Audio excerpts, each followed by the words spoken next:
The story. Uncle Andy, 40, wakes up, uses the bathroom, works out, eats breakfast, gets ready, greets Jane, and bikes to work. Everything is perfect. He works at a video rental store.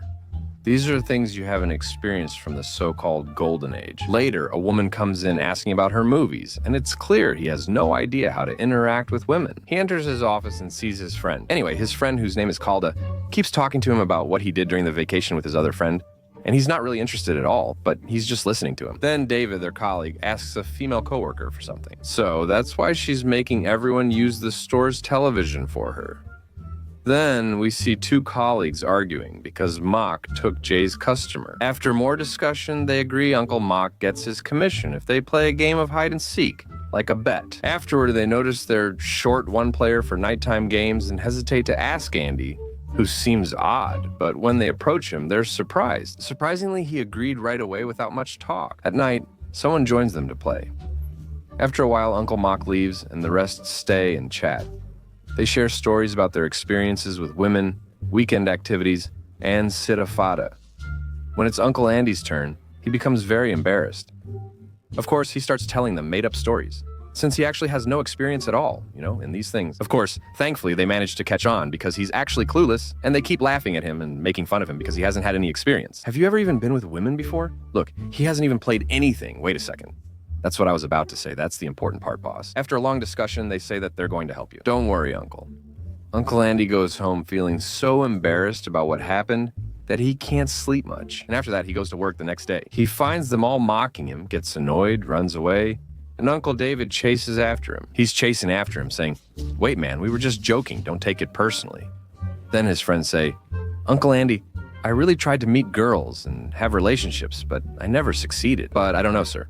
Monday comes and we end up spending 5 hours together. That's what I'm saying, sir. That's what's important. The two of them sit together in a cafe. So your Uncle David knows how he got into this situation? Son, if you're in a hurry, let us know so we can check on you. He also tells him he tried the same thing when he was 20. But now, Uncle, it's too late. The rules have changed and it doesn't work anymore. So your Uncle David tells him, "I'm sure it can still work now." Good morning, boss.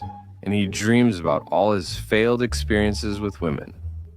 When he wakes up, he feels like there's no hope with his friends to meet other women. Later, when he meets up with his friends, he finds out they're heading to the nightclub. And your Uncle David asks him to come with them, and when he goes with them, he stays. Your Uncle Jay starts talking to him about how to pick up a girl from the place, and keeps explaining a lot of different ways. Anyway, your Uncle Andy tries, but he doesn't really know how to talk to any of the women there. So he goes to your uncle. Kahlo tells him there are attractive girls at a woman's bachelorette party, and he joins them. And when he jokes and says anything, it turns out they're laughing because they're actually drunk, and they're not really paying attention to what he's saying. After that, we see that one of them liked him and brought him in her car. Is she really going to milk him? Anyway, she was drunk, couldn't see, and drove recklessly. When she stopped, she cried and vomited on him, ruining his day in front of his mother. The next day, we see him telling his friends what happened. Yesterday wasn't good. He said, "I threw up on me." And we saw Faizbona enter the shop without spraying anything. She needs help, so they force him to see what she wants. Embarrassed, he talks to her. And when she asks about the movies, he says, "No, these are really bad, and nobody buys them. Honestly, it's better to buy them from the shop and use your money for something more important." Of course, she likes his honesty and spontaneity, so she gives him her number and tells him she works at a shop nearby. Come on, you lucky guy. She says she's waiting for him to visit her at the shop. You're really lucky, man. When he does that, his friends are thrilled and hug him, amazed he talked to a girl. Later, while sitting together, they advise him not to call or talk to her unless he spends time with other girls first to gain experience, since he really likes her and doesn't want to lose her. You gain experience with others' daughters, then mess with girls in your own family. Later, we see him at home, not feeling like himself, and he keeps taking out the card of your Aunt Teresh, the one with her number written on it, and he calls her, and he gets really nervous when she answers, and he quickly hangs up as soon as her mother picks up. "Son, you're something else." Later, we see him shadowing your Uncle G at work, trying to learn from his style. He looks good, but Uncle G says it's all about the clothes, hairstyle, and what he's done to himself. That's his style. Excuse my language. Look at my friends in Eid at the American University. Anyway, he tells him to take better care of himself, his body, and his style. Your Uncle Andy gets annoyed with him, asking if there's anything good about him, and if, as so-and-so's son, he should be normal. That's why women aren't attracted to you. After that, his friends take him to get his chest hair removed. which is apparently the first step to attract women. Anyway, after that, boss, they go to him to make him look good and nice. And then, boss, they go to a doctor and she starts removing his hair by plucking it and so on.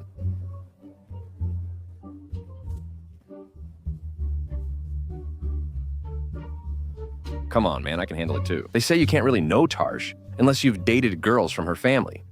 Listen, you need experience to understand her, and your Uncle Andy wonders why there's confusion. So each visit, I learn about the family and the problem. And what do they say about your Uncle Kyle? Look, buddy, that's better for you so you don't embarrass your mom in front of her. Let me tell you something. Hey, man, do you know the girl who works at the office across from us? And this, God willing, will be a really good introduction for you. And after that, your Uncle Andy goes to her and keeps talking to her, and honestly, he's smooth, and he's talking to a girl and chatting with her, and she's really into him. Honestly. And after that, Pasha, we see that he's calling your Aunt Tersh on the phone again. But when she answers, he gets really nervous when he hears her voice and keeps stumbling over his words, like, what are you going to say next, and why are you saying it? Thank God, and I don't know, but I'm grateful. Most important, Pasha's getting closer. After that, your uncle came and said he's throwing a party at his house, so he can come and meet a girl there. We don't know what to do about your mom, Andy. Then your Uncle Andy goes to Jay's house. He realizes there's no party. Jay just left a girl so they could play hide and seek. Uncle Andy gets mad at Jay, questioning if he's really Jay's kid. At work, still angry, he learns his friends set him up since they think he's afraid of women. Are you really Jay, boss? So because of how angry he is and what they did to him, he goes to the thrift shop where he works, walks in, and the guy there is really surprised to see him. Seriously, what can a guy do in this situation? Honestly, his mom told him, I haven't seen you, boss, when she talks to him, and she understands that he's honestly scared. After that, he gets a promise from her that they'll go out together at the end of the week, like on the weekend. Then, Basha sees him while he's talking to her on the phone to confirm the date, and she's on the other side making a salad or something. She asks him, so when are you going to pick me up with the car? He's really shy and tells her, I don't have a car, just a bike. You can ride in front? She says, peace, Molly, no problem. I'll pick you up in my car, you poor guy. Basha finishes the call, then tells his friends what happened. He says he needs to redecorate because his house is old and shabby, and she won't like it. They're surprised and ask, why? Isn't it nice? The house is awful, but he says it's great. Then he listens to his friends because they keep nagging him. Anyway, after that, your aunt comes over and stands to chat with him for a bit. Then she takes him and they go to the restaurant and they keep talking together. Honestly, she's really funny and he starts to like her. He'll like her. I've started to as well. Later, he goes home with her and they continue playing hide and seek. But he's shocked when her kids burst in. They didn't even know she had kids.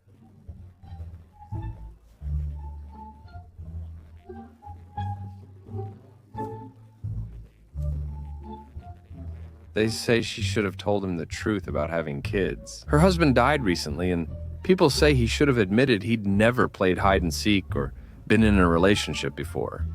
Now it's your turn. Everyone needs to be clear before we secretly go out together. He then sits with her at the restaurant, and she reveals she has kids. He responds, family stuff doesn't bother me. I'm not a family guy. And he tries to tell her that this is the first time he's gone out and spent time with his daughter and all that. But he can't bring himself to say it. They agree to go out about 20 times to get to know each other, build a relationship, and allow space to feel comfortable. Afterward, Pasha becomes close to her kids, and they seem to really like him. Over time, the relationship between him and your Aunt Teresh grows stronger and stronger. And meanwhile, your Uncle Andy is doing well at his job. Life is working out for him. He wants to start his own business, so he goes and shares his business idea with your Aunt Teresh. She really likes it and encourages him to go ahead and start the business, and Pasha wants to sell his toys. Also action figures and comics. His are honestly really rare. She says she'll help with the business and won't take anything from him. Then, man, one day your cousin Teresh suddenly starts crying, and I don't know what's wrong with her. She cries because she wants to play Sapta. Had but has no one to play with. I asked, my daughter, have I let you down? Anyway, the situation gets really awkward, so your Uncle Andy tells her right there, your Aunt Teresh, that he's never played Sabdahad before, and it's fine. I'm just like an artist or something. It's all normal. So after that, Pasha, we see him riding in the car with Teresh's daughter. And because of the awkwardness he put himself in, he tells her that he only said that so he wouldn't embarrass her. But she tells him, come on, it's obvious from your face and your uncle's that you've never played Sabta, never played anything, never even played hide and seek. You don't even understand. Have you ever wet the bed? What's wrong with you? And she's telling him, look, you have to admit it now. Your Aunt Teresh knows about this. And then we see that he's going on the day he's supposed to play with Teresh. and she's telling him, "Come on now, what's up? Why don't we play Nabo with the friends?"